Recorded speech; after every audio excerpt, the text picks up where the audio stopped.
Graça e paz, meus irmãos. Estou aqui de novo, graças a Deus, depois de um ano, acho. Nós estamos no mês comemorativo, né, ao Dia da Mulher, e a igreja aqui tem celebrado esse tema, tem ministrado sobre o tema Coisas de Mulher, e eu recebi a incumbência de ministrar hoje. Antes eu gostaria só de dizer, para os que não conhecem ainda, né, que nós trouxemos os livros do Ministério Águios, né? Um é o meu, está aqui, Tempo de Chorar, Tempo de Crescer, porque Deus permite o sofrimento. O outro é do pastor Wendel, que é Amor, a Verdadeira Natureza de Deus. Os livros são bênção, e quem quiser, tiver o desejo de ler, né, esse é o do pastor Wendel, Amor, a Verdadeira Natureza de Deus. Quem tiver interesse é só procurar a nossa equipe aí, Liene, que aqui a gente faz um pouquinho de tudo, né? Liene acabou de ministrar e agora está na responsabilidade dos livros. Mas esse livro, eu estava ali sentada ouvindo as coisas que estavam sendo ministradas, e antes de entrar no tema mesmo da mensagem, eu queria dizer que esse livro fala um pouco de promessas, de propósitos, né? E a irmã falou, né? Aquele que tem promessas que o Senhor vai cumprir, e o Senhor cumpre de fato. O Senhor cumpre as promessas dele. Mas tem algo que a gente precisa lembrar, que para experimentar e para desfrutar das promessas do Senhor, existem caminhos, né? Existem processos para que a promessa seja desfrutada, né? E o meu livro fala um pouco disso. Fala um pouco desse processo que eu vivi, né? O livro trata eu vou contar um pouco como foi que eu e minha família experimentamos a perda de um filho e como isso se desdobrou com relação à minha fé, como isso impactou a minha fé de maneira profunda. Então, se você tem promessa no Senhor, crê, Ele cumpre de fato. Mas o Senhor, Ele precisa cumprir processos e propósitos na sua vida, né? Ele fez uma promessa para José. José era ainda adolescente. E a promessa foi cumprida, José era homem feito. Ele não deixou de cumprir, mas José precisou passar por um processo. Ele precisou passar por um processo e precisou ser fiel a Deus em todo esse processo. Então, seja fiel, não desista. Você vai viver o que Deus prometeu para a sua vida. Você vai viver ainda. Que a gente é apressado, mas o Senhor, Ele faz. Amém? Então, vamos lá para o nosso tema. Obrigada. Obrigada, Efraim. Para o tema da nossa mensagem. E como é um culto de domingo, assim que o pastor me convidou, me veio um tema à mente. Só que eu costumo esperar que o Senhor vá ali confirmando aquelas coisas que eu estou pensando. E eu quis desviar por um caminho, mas acabou que o Senhor trouxe de volta para o mesmo tema que eu pensei no momento em que o pastor falou comigo. E como é um culto de domingo, então precisa ser um tema sobre a mulher, mas precisa ser um tema que também ministra o coração dos homens e da igreja toda. E o tema da mensagem é 5 mentiras que nos contam sobre as mulheres e que nós acreditamos. A mentira, irmãos, na verdade, ela é construída na nossa mente, né? Às vezes a gente acha que mentira é falar, a gente simplifica muito o que é mentira. Não, eu falei uma mentira, fulano falou uma mentira, e acha que às vezes a mentira é uma coisa simples. Mas a mentira é algo que é construído na mente. Antes de você falar uma mentira, essa mentira já foi construída na sua mente de alguma maneira. E antes de falar sobre isso, eu gostaria de trazer um texto que vai abrir esse nosso entendimento sobre isso, que está em 2 Coríntios 11, verso 3. Eu gostaria que os irmãos abrissem para acompanhar a leitura. Segunda carta de Paulo aos Coríntios, capítulo 11, verso 3.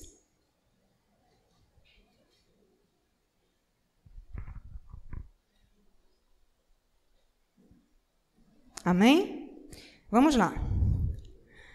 Diz assim a palavra: o que receio e quero evitar é que, assim como a serpente enganou Eva com astúcia, a mente de vocês seja corrompida e se desvie da sua sincera e pura devoção a Cristo.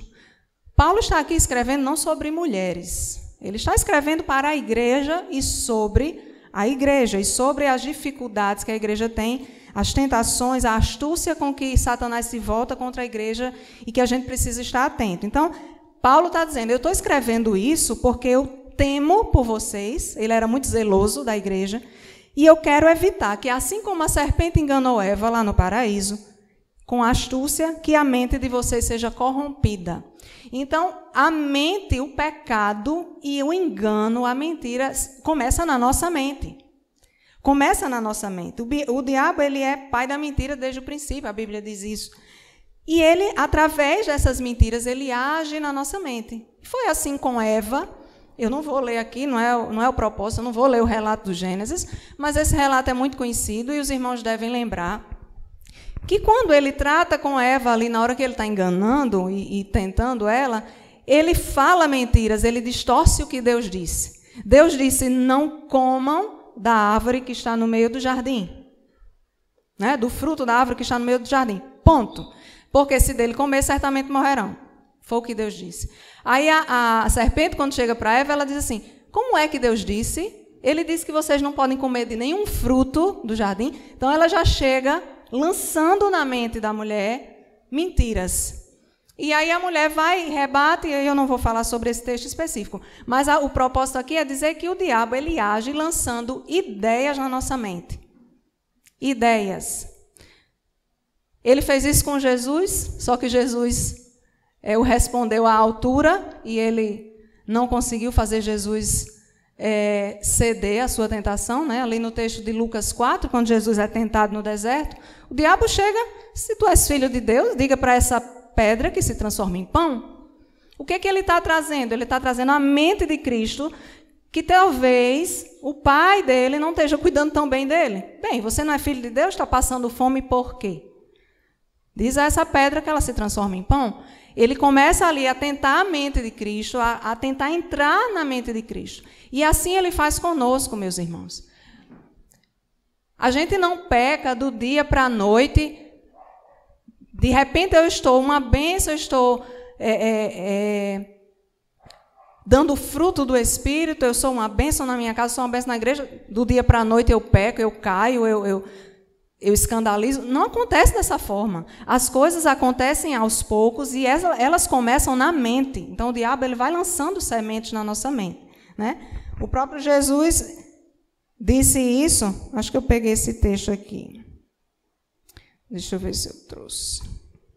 Sim, no Evangelho de Marcos, mas tem em Mateus também essa passagem, que Jesus diz, pois do interior do coração dos homens vêm os maus pensamentos, as imoralidades sexuais, os roubos, os homicídios, os adultérios, cobiças, maldades, devassidão, inveja, calúnia, arrogância e insensatez.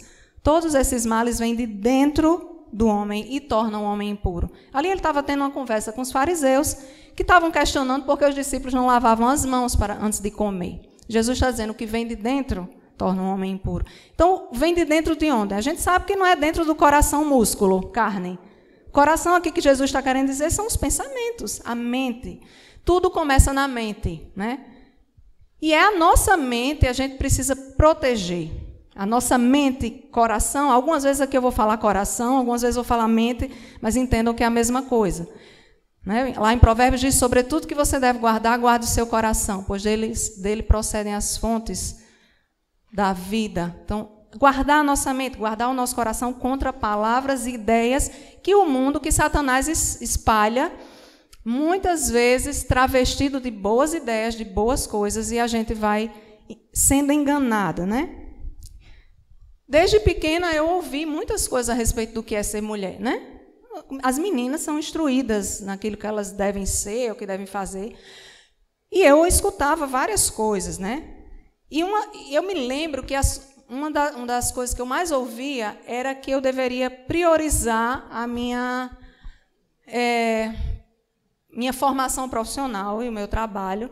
E eu ouvia muito essa frase, se você é da minha geração, provavelmente ouviu, que era, seu marido é um bom emprego, não pense em casamento. Seu marido é um bom emprego, estude e tenha um bom emprego, aí depois você pensa nessa outra coisa. O casamento é algo totalmente secundário. Outra coisa que eu ouvia muito... Benzinho, faça um favor para mim. Ele está só fechando, deixa ele aberto direto, por favor. Uma das coisas que eu ouvia bastante era... estude para não depender de homem. Estude para não depender de homem nenhum. Seja independente, tenha o seu emprego para que você não precise ficar num casamento quando você não tiver vontade mais de ficar. Então, eu ouvia isso. Isso é comum da nossa geração. Isso é ainda mais comum hoje, na geração das minhas filhas, por exemplo. Incentivar a parte profissional. E, lógico, que as mulheres têm condições de trabalhar, têm capacidade para isso, têm capacidade para estudar, para trabalhar, para se desenvolver nas mais diversas áreas. Mas a verdade é que a palavra de Deus fala qual é a prioridade para a mulher e fala que a mulher foi criada para amar o marido e os filhos, primeiramente.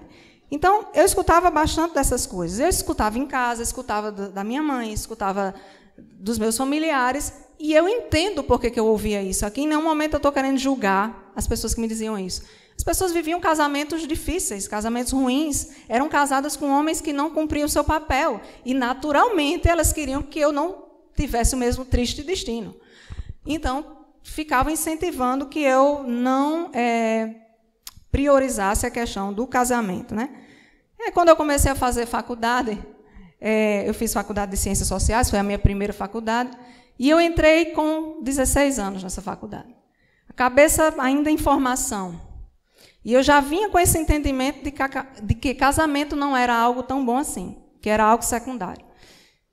E quando eu entrei na faculdade, se você faz faculdade ou já fez, sabe como é que funciona, principalmente se for faculdade pública, você é bombardeado com todo tipo de teoria antibíblica.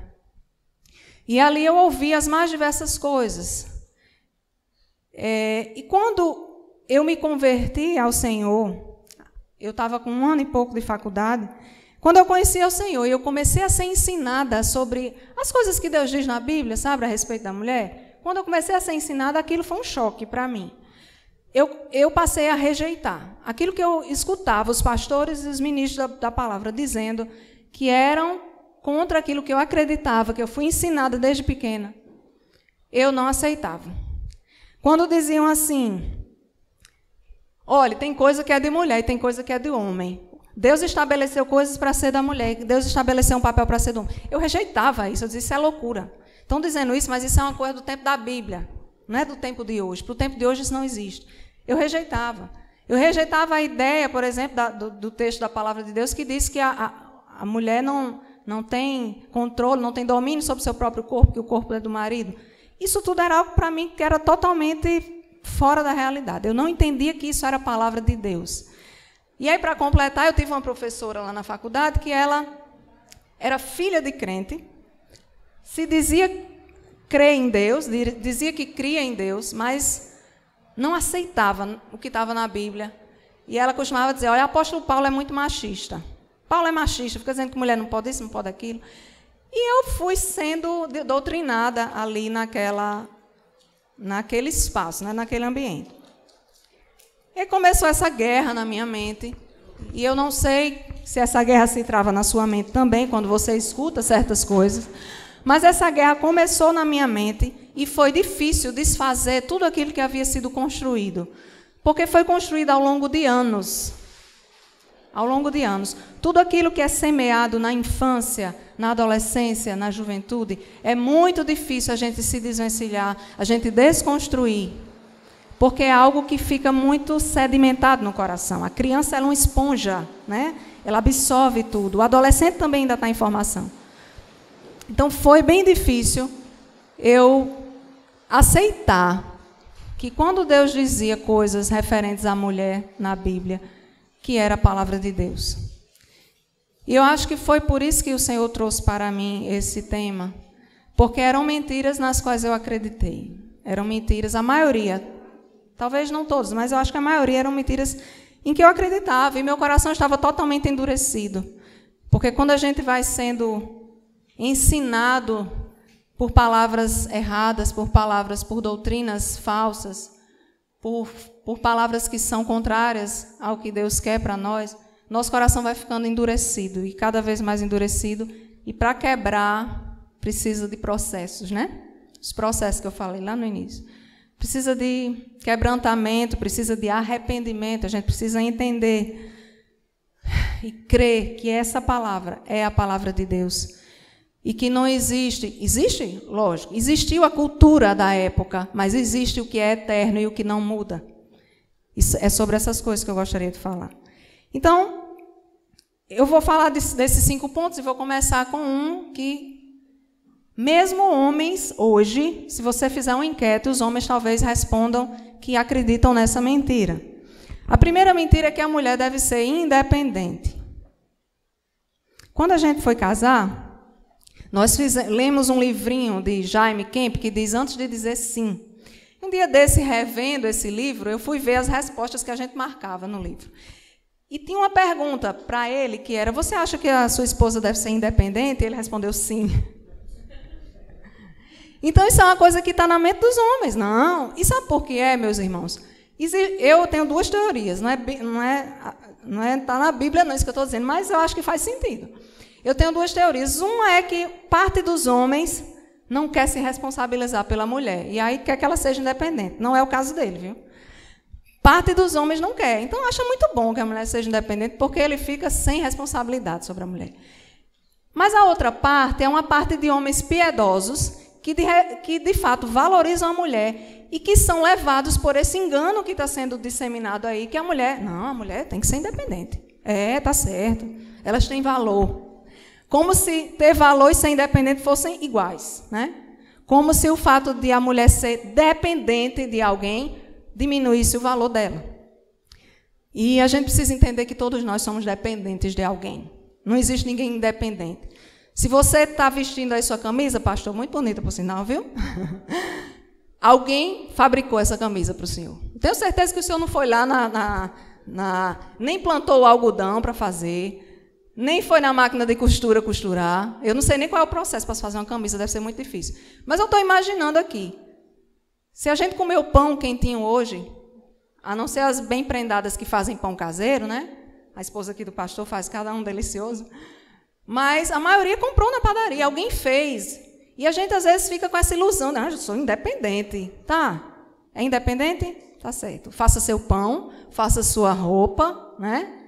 Quando adoecer, faça seu diagnóstico, se medique. Nós somos dependentes entre nós, porque assim Deus nos criou. E primeiro, antes de tudo, nós somos dependentes dele. Não é? Então, eu queria trazer para vocês uma frase, para mim foi bem chocante. E olhe que essa frase é da década de 70 e foi bem aceita na década de 70. Só que hoje, 2022, eu li ontem, na verdade, e me chocou. É uma frase de uma feminista australiana que diz assim: a mulher precisa de um homem tanto quanto um peixe precisa de uma bicicleta. Ou seja, não precisa. Peixe não quer bicicleta para nada, que peixe está dentro d'água, né? Essa frase foi dita e ela foi disseminada por outras feministas, escritoras famosas da época, e isso espalhou e virou moda. A mulher não precisa de homem. Tem uma outra frase que diz assim, essa é anônima, eu não achei quem foi não, mas alguma feminista daí desses tempos. Eu não vim da sua costela, você que veio do meu útero. A mulher dizendo para o homem, bem atrevida, né? Eu não vim da sua costela, viu? Você se bota no seu lugar, que você que veio do meu útero. É mais ou menos assim. Então, a gente tem recebido essas mensagens e, às vezes, a gente tem sido levado, enganado por essas mensagens. Tanto mulheres como homens, né? Às vezes, os próprios pais criam as filhas e dizem, não, minha filha... Casamento não, negócio de pensar em casamento não, é ser independente. O homem está dizendo isso, né? O homem está sendo levado por isso. E o que é que a palavra do Senhor Deus diz, meus irmãos, a respeito disso? Está lá em 1 Coríntios 11, a partir do verso 11. Eu vou lendo aqui, fluindo, não precisam abrir se não quiserem, tá? Porque são vários textos que eu vou ficar lendo. Mas 1 Coríntios 11 diz assim: no Senhor, todavia, a mulher não é independente do homem, nem o homem independente da mulher. Pois, assim como a mulher proveio do homem, também o homem nasce da mulher. Mas tudo provém de Deus. Parece que Deus estava ouvindo a conversa dessa feminista aqui, que disse, olha, eu não vim da sua costela, você que veio do meu útero. Então, lá, quando inspirou Paulo para escrever isso aqui, ele já está dizendo, olha, nem a mulher é independente do homem, porque veio da costela dele. Nem o homem é independente da mulher, porque precisou de uma mulher para nascer. E, no final das contas, todos nós dependemos de Deus. Então, não existe. É uma falsa ideia, é uma falácia, é uma mentira que a gente está engolindo, sabe? Que a mulher é independente e que o homem também, mas é mais a mulher. Eu vejo que essa, né? Até porque o tema é sobre a mulher, e eu vejo que essa mentira ela é muito sedutora aos ouvidos da mulher, porque é muito bom, né? Se achar independente, muito bom se achar dona do nariz, muito bom fazer as próprias escolhas. Só que isso a gente sabe que toda escolha tem consequência, né? A mulher é independente. Na verdade, a mulher não é. Isso é uma mentira. A segunda mentira é a mulher é forte ou a mulher deve ser forte. E sobre isso, eu fiz uma enquete essa semana no Instagram, que eu coloquei assim, gente, definam com uma palavra a mulher. A primeira palavra que vier à sua mente sobre mulher, coloquem aqui. Não foi muita gente que respondeu, mas a maioria respondeu algo que tinha a ver com força. Força, forte, corajosa, guerreira, eram as palavras, tirando um ou outro homem que respondeu coisas mais delicadas, né? Mas a maioria era força, forte. A mulher é tida como forte. Eu não discordo que a mulher seja forte no Senhor. Eu entendo que o Senhor nos dotou de uma força, eu entendo que o Senhor nos capacita para nossos papéis e as nossas funções. Eu entendo que o Senhor nos capacita com resiliência, ou seja, com a capacidade de resistir às dificuldades. Mas quando se propaga que a mulher é forte, na verdade, a mentira que está sendo plantada é que a força é uma característica predominantemente feminina e que o homem é fraco. É isso que está querendo se dizer. Se você não concorda, imagine aí algum seriado que você assiste, principalmente esses bem pastelão assim, de comédia, ou algum desenho animado. Se você pensar no homem e na mulher, no marido e na esposa, você vai ver que a maioria dos personagens homens são bem bananas, são bem fracos, são bem apáticos, são apagados. São homens que, se morrerem, não vão fazer diferença nenhuma naquela família. Veja Homer Simpson, quem assistiu. Veja naquela Todo Mundo Odeia o Chris. A mulher é a forte, né? O homem é bem maleável, bem guiado pelo que a mulher quer, guiado pelo que a mulher diz. E tantos outros. O homem é sempre visto, nesse nosso tempo, como essa figura apática. E muitas dessas coisas é culpa de vocês, viu, homens? Não de vocês aqui, meus irmãos, que eu tenho certeza que aqui não tem ninguém assim. Mas dos homens em geral, que estão se deixando apagar mesmo, que não estão assumindo seu papel. E a mulher acaba recebendo essa influência, entendendo que ela é forte, que ela precisa ser forte, que ela precisa ser superior, que ela precisa transpor, que ela consegue fazer várias coisas ao mesmo tempo. Já ouviram isso? A mulher consegue fazer várias coisas ao mesmo tempo. Gente, eu acho que, no máximo, eu consigo falar o telefone ou mandar uma mensagem e cozinhar e dizer um oi para o meu filho ali, mas eu não faço nenhuma dessas coisas bem feitas quando eu estou fazendo as três ao mesmo tempo. Eu não faço. Eu até consigo ali, mas nem meu filho tem a minha atenção total e a panela às vezes queima e às vezes eu não respondo, demoro a responder, não respondo direito. A gente tem essa falsa impressão de que a mulher consegue fazer tudo e mais um pouco. Muitas coisas. E aí o resultado disso é que nós temos muitas mulheres doentes, adoecidas. Principalmente aquelas que se pautam muito pelo que vê aí nas redes sociais. Outras pessoas fazem, porque fulano acorda cedo, vai para a academia, cuida de menino, trabalha não sei quantas horas, e não sei o quê, e está sempre bonita, e está com o cabelo arrumado. E a gente fica, às vezes, olhando a vida das pessoas e acha, bem, se ela consegue, eu consigo também, né? Mas ali é um recorte da vida da pessoa, e às vezes a gente acha que aquilo é toda a vida da pessoa. É um recorte.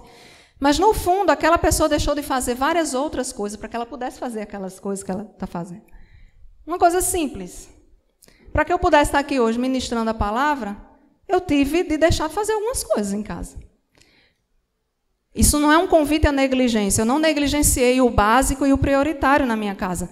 Mas, gente, eu não consigo fazer isso aqui se eu não deixar de fazer outras coisas, porque eu não sou duas. Você não é duas, ninguém é. Nós somos só um e a gente só consegue fazer as coisas aos poucos. Então, em momentos em que eu me dedico muito à minha família, naturalmente eu vou me dedicar menos a outras coisas. E em momentos em que eu me dedico muito, por exemplo, para esse livro ser publicado, foi um momento que eu me dediquei muito, eu tenho certeza que a minha família sentiu isso. Em algum momento eu fui ausente. Não existe essa super mulher forte, isso é uma mentira. Nós somos fortes em que sentido? Nós somos fortes no sentido de que a gente aguenta muita coisa, que a gente aguenta dor, né? Que a gente aguenta dificuldades, que a gente está ali para apoiar o marido e a gente vai suportar com ele as dificuldades. Mas a palavra de Deus, em nenhum momento ela usa a palavra força ou forte como um adjetivo para a mulher. Eu não estou querendo aqui dizer de jeito nenhum que vocês não são fortes, minhas irmãs. Eu acho até que a gente aguenta muita coisa. Mas é só um alerta para que a gente entenda que o nosso corpo pede a conta das vezes que a gente ultrapassa os nossos limites. Você precisa respeitar os seus limites de vaso mais frágil. E vocês, homens, precisam entender que esses limites existem. Às vezes a gente vê a mulher e ela não reclama de nada, ela não reclama de dor, ela não reclama de nada, e a gente, fulana aguenta muita coisa. Ela é muito forte. Mas Deus sabe como a pessoa está por dentro. Deus sabe o que ela está tendo que fazer para se desdobrar em 1000 ali. Então, os homens precisam estar atentos a isso também. Por quê? Porque a palavra de Deus diz, não é porque a irmã Bruna está dizendo, não. 1 Pedro 3, 7 diz assim aos maridos: do mesmo modo, vocês, maridos, sejam sábios no convívio com suas mulheres e tratem-nas com honra como parte mais frágil e co-herdeiras do dom da graça da vida, de forma que não sejam interrompidas as suas orações. A mulher foi feita como essa parte mais frágil. Não é que ela seja fraca, não é que ela seja de açúcar, né, que se desmancha por qualquer coisa, não. Deus está querendo dar uma orientação clara aqui. Olhem, mulheres, tem coisas que eu chamei vocês para fazerem. Mas se vocês quiserem fazer muitas coisas, além das que eu chamei vocês para fazer, vocês têm que ter equilíbrio, porque vocês têm limite, vocês são limitadas, assim como o homem também tem seus limites. E eu vou dar só um exemplo aqui, gente. Olha, eu não sei vocês, mas eu particularmente, eu não acredito que um homem muito vaidoso, que cuida muito de sua aparência em excesso, ele consegue cumprir todo o seu papel de homem na família. Eu desculpe se vocês não concordam, se eu ofendi alguém, mas eu não acredito, porque Deus não chamou o homem para isso. A beleza, Deus gosta da beleza, Deus criou a beleza, mas a beleza é uma coisa preponderantemente feminina. O homem, ele foi talhado para a força, foi talhado para a guerra, foi talhado para a proteção da casa. Eu me assusto, às vezes, quando eu vejo homens perdendo tempo, passando cremes e mais cremes na cara e produtos no cabelo. E eu fico, meu Deus do céu, sobra tempo para cuidar da esposa? Porque o meu não faz nada disso, e às vezes não tem tempo. Ainda fica, né, tendo que se virar em 10.000. Mas, gente, é sério. Da mesma forma, a mulher, se a mulher se dedica muito à carreira, não estou dizendo que você não pode estudar, ser uma excelente profissional, Deus dotou você de capacidade e você deve honrar e glorificar a Deus com os seus dons. Então, se você tem o dom de ensinar, seja uma mestra, seja uma professora, se você tem o dom de cantar, seja uma cantora, se tem o dom de ouvir e de curar através das palavras, seja uma psicóloga, uma psicopedagoga, eu não sei. Mas, se você se dedica exageradamente a isso, você não vai conseguir ser uma boa esposa, dona de casa. Não vai, gente, porque não dá. O mesmo corpo não pode estar em 2 lugares, não existe isso. Então, entenda seus limites, entenda que você vai precisar fazer algumas escolhas dentro desse seu leque de coisas que você faz e vai equilibrando, porque você não é essa fortaleza toda. Provérbios 31, 25, talvez seja o único texto da Bíblia que relaciona a força com a mulher. É o único, que é o da mulher virtuosa. E as pessoas às vezes pegam aquele texto aqui, que essa mulher faz tudo. Gente, mas ela não está fazendo tudo ao mesmo tempo, não. É uma mulher que é capaz de fazer muitas coisas, mas a gente olha como se ela estivesse fazendo tudo, né? Costurando, e vai, compra, e vende, e cuida do marido, e acorda cedo e levanta. Gente, ali é um retrato de para a gente se inspirar, mas não é para a gente achar que a gente tem que fazer tudo ao mesmo tempo, né? E Provérbios 31, 25 é aquele texto que diz que a mulher se reveste de força, a mulher virtuosa se reveste de força e sabedoria. Se ela se reveste, gente, é porque é algo que não está nela. Se você está se vestindo de algo, é algo exterior. Você se reveste. E qual é a força que reveste a mulher? É a força que vem de Deus. Então, seja forte, mas seja forte entendendo que é na sua fraqueza que o poder de Deus se aperfeiçoa. Entenda que o poder que há em você é de Deus. Então, você pode fazer várias coisas e você pode demonstrar essa força, mas aceite seus limites, respeite seus limites e se coloque como frágil de vez em quando. Porque senão vai gerar uma sobrecarga sobre a sua vida. E eu vi um dado sobre isso que é assustador. Tem um dado da Associação Americana sobre Ansiedade e Depressão que diz que 1 em cada 8 mulheres enfrentam ou enfrentaram depressão ao longo da sua vida. Fora ansiedade. Ansiedade deve ser um dado bem maior do que esse, né? Mas depressão diagnosticada é 1 em cada 8. E as mulheres estão adoecendo mais de problemas cardíacos, de doenças coronarianas. As mulheres estão tendo problemas que antigamente, no tempo da minha avó, não tinham, eram problemas dos homens. As mulheres querendo ser essa força, querendo estar independentes, querendo se comparar com os homens, estão fazendo coisas que Deus não chamou elas para fazer. Estão ultrapassando os limites do seu próprio corpo, dormindo pouco, descansando pouco, se cuidando pouco, fazendo pouco o seu devocional, não estão se fortalecendo em Deus porque a vida é muito corrida. E aqui não é um julgamento, porque às vezes eu me sinto assim. Como essa pessoa que deixa a rotina engolir. A rotina vai nos engolindo e a gente... Não, mas eu aguento. Tem hora que a gente não aguenta. Tem hora que a gente desaba, na verdade, sabe? E a gente precisa estar atento em relação a isso. E os homens precisam estar atentos em relação a isso. Lá em casa, meu esposo costuma dizer que eu sou forte, né? Ele diz isso porque a minha saúde realmente é uma saúde de ferro. Graças a Deus, para a glória de Deus. Mas ele costuma dizer isso. Aí, quando as pessoas perguntam a ele como foi o nascimento do nosso filho, ele diz, nasceu bem rapidinho, de noite, ela já passou a noite em pé com o menino no braço, isso é forte que só. Isso ele diz para todo mundo. Quando vai falar do Covid, é a mesma coisa. Lá em casa a gente teve Covid, eu fiquei derrubada, ela não sentiu nada, sentiu... Eu senti, eu não sei por que ele disse que eu não senti. Eu senti dores lombares, mas só que eu não ficava, entendeu? Eu não fico assim. Mas eu acho, gente, que é porque a gente foi talhada para cuidar. A gente foi forjada por Deus para cuidar também, né, da família. E isso faz com que a gente suplante as nossas dores. Mas, em relação ao marido, eu faço aqui um alerta a vocês. Abram o coração para eles das suas fragilidades e de quando vocês estão se sentindo sem forças mesmo e cansadas, porque senão eles vão, às vezes, ficar achando que a gente é super mulher, sabe? E a gente precisa desse cuidado. Deus nos criou para sermos protegidas. Deus nos criou para ser esse colo, né? Deus, no corpo da mulher tem lar, que é o útero, que é um lar de alguém, né? Você já esteve nesse lar por 9 meses, ou talvez um pouco menos, mas o nosso corpo é lar e o nosso corpo é alimento também. A mulher foi criada prioritariamente para isso. E ela precisa de alguém que proteja esse lar. Ela precisa de alguém que proteja esse alimento.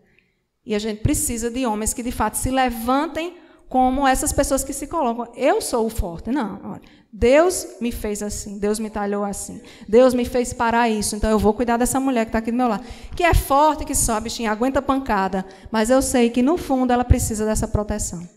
Amém? Outra mentira, né? Vou correr aqui. A terceira, eu vou falar rapidamente, porque é algo que já está bem, acredito que a igreja já está bem ensinada sobre isso, mas eu não podia deixar de trazer. Que é a mentira que a mulher deve ser decidida, determinada, obstinada, insubmissa, né? A questão da submissão.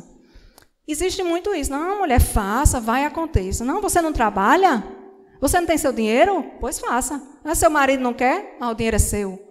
Gente, eu escutei isso demais. Demais. Eu tenho um testemunho sobre isso, que quando eu trabalhava lá em Nícia Floresta, eu tinha a maior vontade do mundo de possuir um HB20, o carro, que hoje a gente tem. Hoje o bichinho, a gente até queria passar para frente, porque nem supre mais as nossas necessidades, com a família tão grande. Mas na época era a minha vontade, era possuir esse carro, quando ele saiu. Aí um amigo lá do trabalho comprou um e mandou o meu contato para a vendedora. Estava sendo lançamento, estava bem bom o preço na época, né? Aí eu conversei com o Cleison. Assim, sem dizer que queria, mas sondando, né? Ele, não, que a gente tinha um carro grande. Ele, não, comprar HB20, não, a gente tem um carro grande. Mas eu queria o HB20, porque eu achava bonito, entendeu? Aí eu ouvi, na época, pessoas dizendo, mulher, tu não tem teu dinheiro. Faça aí um consórcio, um negócio aí, compre. Ele que aguente. Eu ouvi isso demais. Mas o temor do Senhor na minha vida me fez, né, refletir e entender que eu não podia tomar uma decisão e fazer uma dívida dessa monta assim, sem a unidade, sem estar em unidade com Ele.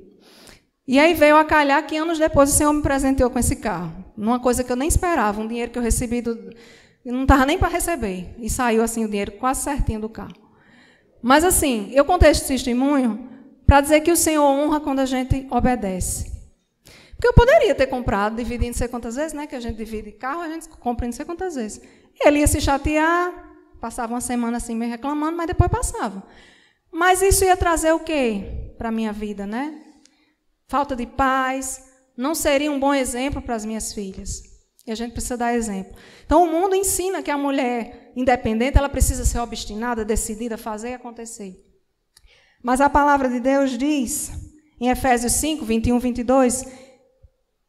Efésios 5, 22, vós, mulheres, sujeitai-vos a vossos maridos como ao Senhor. Sujeitai-vos, é você andar ali em submissão, é você entender que você não pode decidir as coisas ao seu bel prazer, mas você precisa apresentar os seus planos ao líder, à autoridade. A Bíblia tem vários exemplos disso, não só entre casais, né? Mas pessoas que queriam algo e apresentavam a autoridade, oravam ao Senhor e a autoridade concedia e o Senhor abençoava. É assim que a gente faz. Mas a gente precisa se submeter. Você pode ganhar mais do que seu marido, você pode ter o dinheiro do mundo todinho.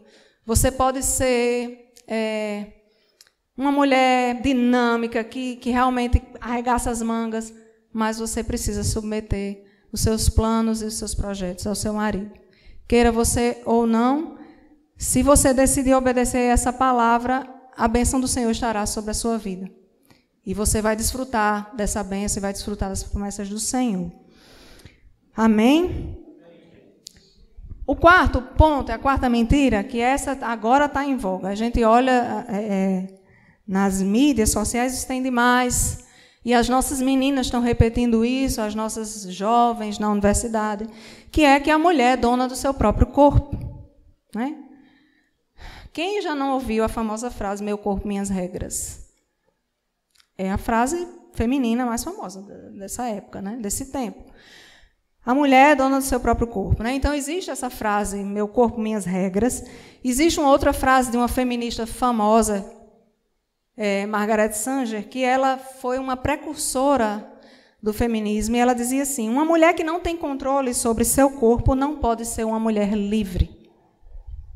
Então, o controle do corpo, ser dona do próprio corpo, para o feminismo, para a onda feminista, queria dizer o quê? Que a mulher poderia decidir quantos filhos queria ter, que aí veio a revolução, que veio com a invenção da pílula anticoncepcional. A pílula anticoncepcional, embora hoje as mulheres façam uso dela não por causa disso, para ter controle do seu corpo, às vezes ela nem imagina que é por causa disso, é só por uma questão de programar quantos filhos vai ter, mas na época que ela surgiu, foi para atender esse anseio de que a mulher poderia, tal qual os homens da época, né, e os homens que estão no mundo, que estão longe dos princípios do Senhor, elas poderiam viver a sua vida sexual de forma livre, porque ninguém era dono do corpo delas e elas poderiam fazer isso sem o risco de uma gravidez indesejada. Então, por isso veio a pílula anticoncepcional. Ela foi criada e foi comercializada com esse propósito, né? Embora hoje não seja mais isso ou só isso, mas existiu isso, existe isso. E aí você pode até pensar, mas a irmã está dizendo uma coisa que na igreja isso não se vê. Mulher dizendo que é dona do próprio corpo. Olhe, você pode até não defender o aborto, porque eu acho que a grande defesa de quem diz essa frase, meu corpo, minhas regras, é a questão do aborto. Mas você, de repente, está se achando dona do seu próprio corpo quando você se nega o seu corpo para o seu marido. Quando você faz uso dessa arma, digamos assim, para conseguir coisas, para manipular o seu marido, você está, no fundo, você está acreditando nessa mentira de que você é dona do seu corpo. Eu sou dona do meu corpo, então ele vai ter que fazer desse jeito que eu quero, senão, nada, greve, né? Ainda bem que não tem criança aqui, mas vocês entenderam. Então, a mulher, às vezes, a mulher da igreja, viu? Mulher cristã, mulher de Deus, às vezes, ela inconscientemente, ela age como se ela acreditasse nessa mentira de que é dona do próprio corpo. Uma coisa que eu vinha pensando sobre isso agora. Eu ouvi várias vezes isso também, irmãs. Eu não sei se só eu que estou ouvindo as coisas ou se vocês também já viram isso. Mas eu já ouvi várias vezes alguém dizendo assim, mulher, fulaninha não quer cortar o cabelo porque o marido não gosta.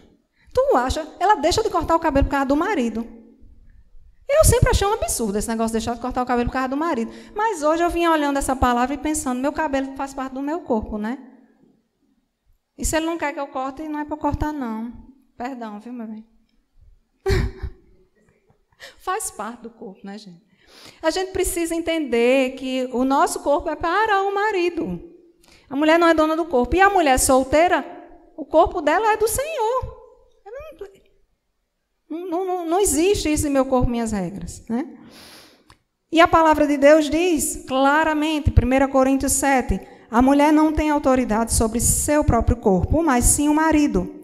Da mesma forma, o marido não tem autoridade sobre o seu próprio corpo, mas a mulher. Então, é para a mulher, mas também é para os homens, viu? Então, se a mulher disser assim, tira essa barba que eu não aguento. Tire, meu irmão, viu? Tira a barba, por favor. Eu sei que está uma moda agora de barba, porque os homens... Né? Mas se a sua mulher gostar, bem, mas se não gostar, tire, viu? Porque o seu corpo não é seu, não. Aprenda com Paulo. Não sou eu que estou dizendo, não. Mas é sério, gente. Foi uma brincadeira aqui só para se contrair, viu? Para vocês não dormirem. Porque eu sei que é difícil ficar sentado muito tempo olhando alguém falando. Mas, aprendam com isso. A mulher não é dona do seu corpo. E, antes de tudo, nosso corpo pertence ao Senhor. Nosso corpo é templo do Espírito Santo. Nosso corpo é do Senhor. Então, o nosso corpo deve glorificar a Deus. É um templo. Eu tenho certeza que quando os irmãos entram por aqui, neste templo, apesar de ser um templo físico, né? Mas os irmãos entram com reverência, querendo cuidar desse lugar, para que quando as pessoas chegam, se sintam bem acolhidas. A gente precisa cuidar do nosso corpo também como templo do Espírito, né? Entendendo que o nosso corpo não é nosso, que isso é uma mentira que está sendo plantada na mente das mulheres, das meninas, viu? As meninas, na escola, tenham cuidado, que já na escola já estão ensinando isso aí para as mulheres. Eu vi um dia desse uma postagem, eu achei absurdo a pessoa achar absurda aquilo que ela estava dizendo. A postagem dizia assim, que tem uma lei que não vai mais exigir que o marido assine autorização para a mulher fazer laqueadura de trompas. Eu nem sabia que tinha isso, né? Mas vai ter uma lei que não vai mais exigir. Parece que até hoje é exigido. Se a mulher vai fazer laqueadura e é casada, tem que ter a assinatura do marido. Para fazer vasectomia, se você é casado, tem que ter a assinatura da esposa. Isso para mim, isso é a coisa mais lógica do mundo. Porque o casal decide juntos quantos filhos vão ter, né? Existe esse entendimento. Mas a pessoa que postou achando um absurdo que em 2022 ainda existisse uma lei que obriga a mulher a ter a anuência do marido para fazer laqueadura. Como se realmente o corpo da mulher fosse dela. Olha, o corpo é meu, casei com você, mas não quero ter filho não, viu? E pronto. E você que se dane, então vá escolher outra.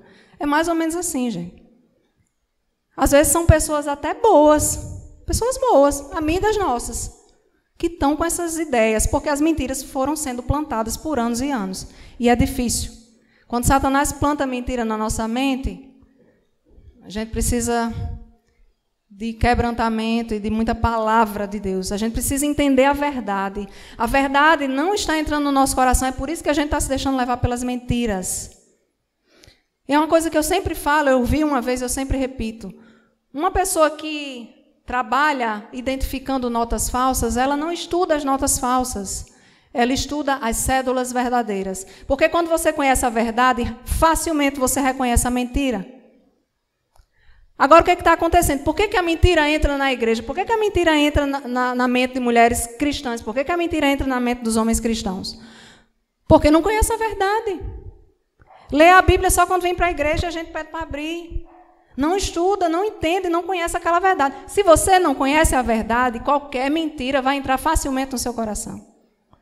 E você vai receber uma nota de 100 falsa, toda diferente, e vai pensar que é verdade. Conheça a verdade. Quando você conhece a verdade, você rejeita a mentira facilmente. Quinta e última. Essa é uma que está bem... Hoje em dia, se você abrir a rede social, você vai ver assim, ó, você vai se escandalizar. Eu me escandalizo, né? Não sei você. Mas a mentira que é plantada anos a fio aí na mente das mulheres e dos homens é que a mulher ela deve ser ou deve se portar de forma sensual. Que a mulher deve ser sensual. E, gente, o que é sensualidade, né? Se alguém não sabe a definição. Sensualidade é um modo de agir. É um modo de agir que vai provocar na outra pessoa algum sentimento. Vai acionar os sentidos. Vem de senso, de sentido. Acionar os sentidos. Visão, audição, tato, olfato, paladar. Assim. É esse modo de agir. E é esse modo de agir que tem sido ensinado às mulheres. Não basta você ir muito longe. Se você abrir lá o seu feed do Instagram... Você vai ver que as mulheres acreditam mesmo que elas têm que ser sensuais. E pior, você vai ver maridos postando as fotos das suas mulheres sensuais. As mulheres, eu até entendo que elas acreditem nisso. Porque aí não vou tratar sobre isso, mas eu entendo que às vezes tem uma necessidade de ser amada, de ser vista, de ser adorada, de ser desejada. Existe isso. Mas o homem expôs a sua esposa assim, como vitrine. Eu não sei o que se passa na cabeça desses homens. Eu não sei, gente. Eu não sei se é troféu, o que é. Mas Deus não nos criou e nem nos salvou. Jesus Cristo não morreu pelos nossos pecados. Não derramou seu precioso sangue para que eu me vista tentando o meu irmão, que fica tendo que olhar para o lado para não olhar para mim. Uma coisa é beleza, e Deus criou a beleza. Tudo que Deus criou é belo. Tem uma coisa que Paul Washer diz, que é um pregador bem famoso, que ele diz, se entrar uma mulher aqui por essa porta, vestida de determinado modo, não importa, mas pode ser que entre uma mulher e você diga, que mulher bonita, que mulher elegante. Mas, às vezes, vai entrar uma mulher por essa porta que você vai ter que virar seu rosto para não pecar. Porque beleza é uma coisa, meus irmãos, e sensualidade é outra, totalmente diferente. E, às vezes, nem depende do tamanho da roupa, viu? Às vezes, a pessoa pode estar com a mesma roupa e uma está se portando com modéstia e outra está se portando com sensualidade. Porque sensualidade são atos, são palavras, é uma forma de olhar, é uma forma de tirar uma foto no Instagram e dizer, eu estou aqui. É isso. Às vezes não é nem a roupa, mas pode ser também. Então, Deus criou esse corpo da mulher para ser atrativo ao olho do homem, sim. Sim, isso é fato. Mas Deus criou o corpo da mulher para o seu marido. E a gente precisa ter cuidado, no caso das solteiras, né, os pais e mães, serem vigilantes com aquilo que estão vestindo, a forma como estão se portando, porque às vezes a gente não orienta bem. A gente precisa ter cuidado, gente, porque parece besteira. Nossa, a irmã, no tempo de hoje está falando sobre isso. Parece besteira, mas é algo muito sério. É algo muito sério, porque é a questão dos sentidos. O homem é muito visual. O homem vai olhar. Às vezes até a mulher olha porque fica, meu Deus, o que é isso? A irmã veio desse jeito. O homem olha. Não tem o que fazer, porque ele foi criado com esse mecanismo de ser atraído pelo olhar. Mas quando Deus criou ele criou projetando que esse olhar fosse para a esposa. Mas o pobre do irmão não tem o que fazer, a não ser virar a cara, se você está expondo seu corpo de forma inadequada, insinuante. A gente precisa ter cuidado em relação a isso. Tem uma outra frase feminista sobre isso que diz assim: minha roupa não é convite. A forma como eu me visto não é um convite. O que é que está querendo dizer? Olha, eu posso me vestir de qualquer jeito, eu posso botar meu corpo todo à mostra, mas eu não estou lhe convidando para nada, não. Isso é totalmente mentira, isso é Satanás enganando a mente dessa pessoa. Porque a forma como você se veste comunica algo. Comunica. E eu gostaria de fazer uma reflexão aqui para as casadas, primeiramente. Quando você se veste, o que é que você deseja comunicar?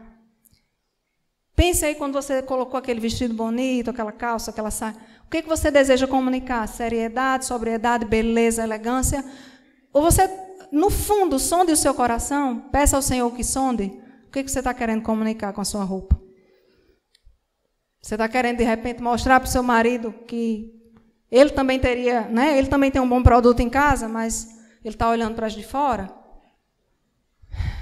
A gente precisa estar atento em relação a isso.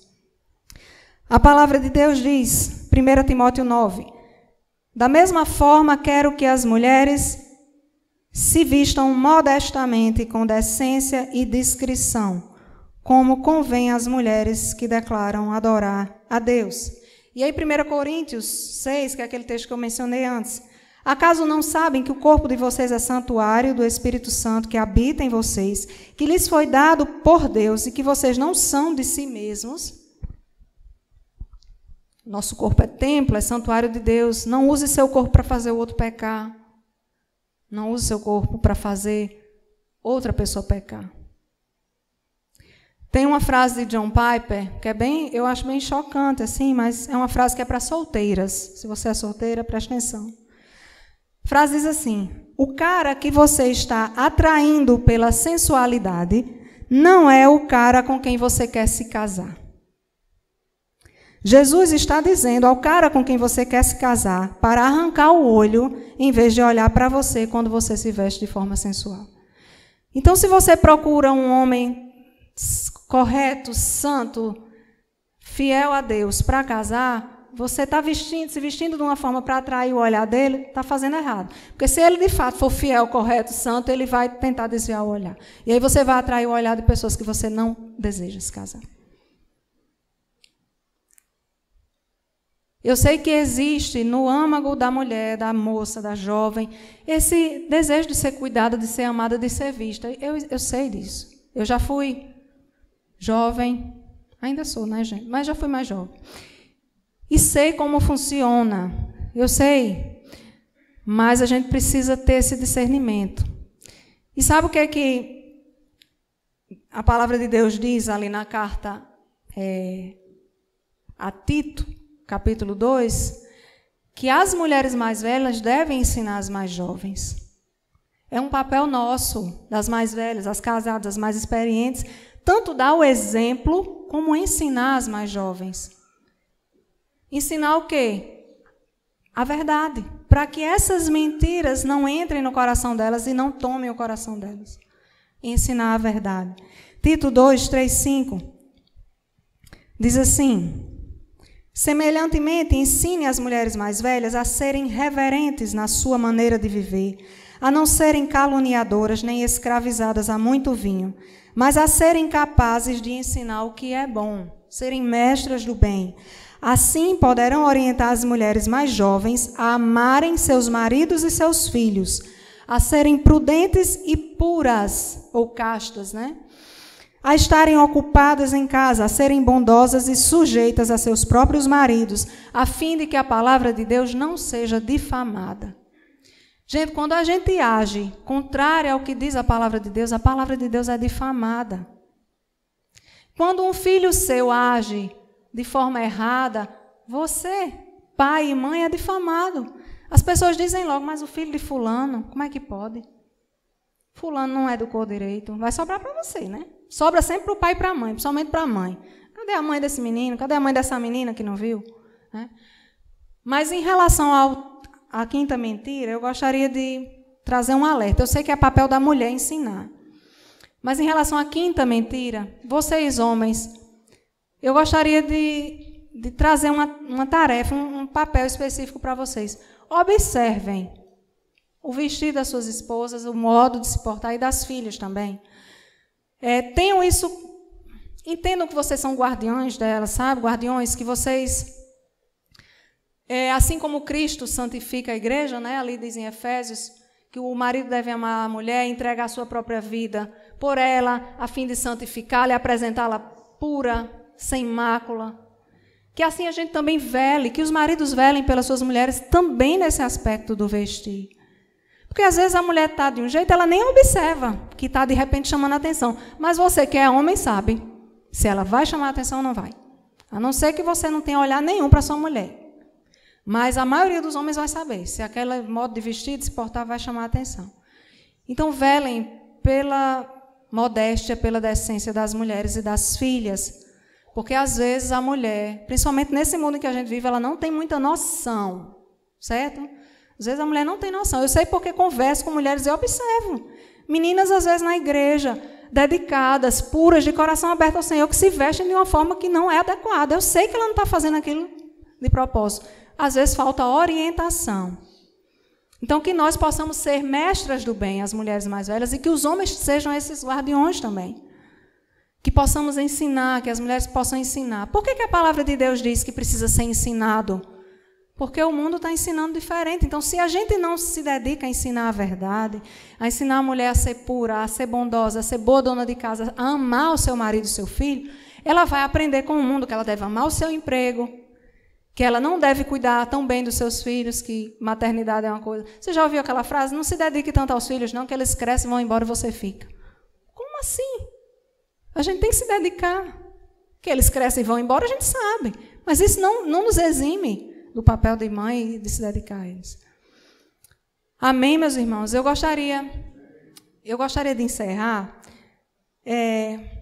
lembrando a vocês, né, que o que eu falei lá no início, existe uma guerra na nossa mente. Talvez você tenha ouvido coisas aqui que você rejeita, assim como eu rejeitei muitas coisas. Quando eu ouvi ali, logo no início da minha fé, talvez você rejeite algumas coisas. Mas eu gostaria que você, ao menos, desse a oportunidade para que a palavra de Deus ela entrasse no seu coração, medite sobre isso, procure, se você tem dúvida, a Bíblia fala mesmo sobre isso, vá e procure. E deixe essa palavra entrar no seu coração, que ela dê frutos, para que você possa ser liberta dessas mentiras. Porque elas, de fato, elas não trazem libertação, gente. Parecem mentiras, parecem coisas boas que vão trazer liberdade, libertação e empoderamento para as mulheres, mas, na verdade, trazem escravidão. Porque quando você está longe de Deus, você é escravo do pecado. Então, é escravidão. Eu sou independente. Você pode ser até independente de outras coisas, mas você está sendo escrava do pecado e está sendo instrumento de Satanás para espalhar mentiras. Então, em nome de Jesus, deixa essa palavra entrar no seu coração. E eu gostaria também de falar para a igreja. Eu não sei se tem alguém aqui que nunca teve um encontro pessoal com o Senhor, com Jesus.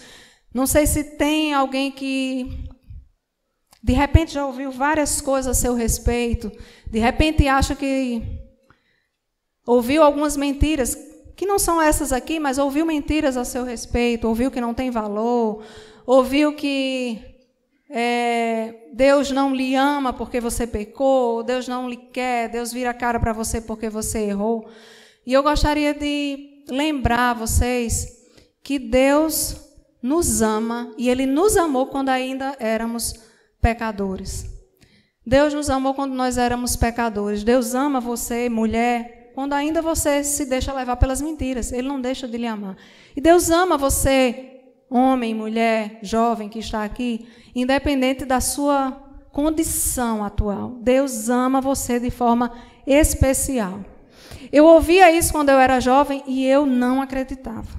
Eu não acreditava porque eu tinha um conceito de paternidade que era totalmente confuso.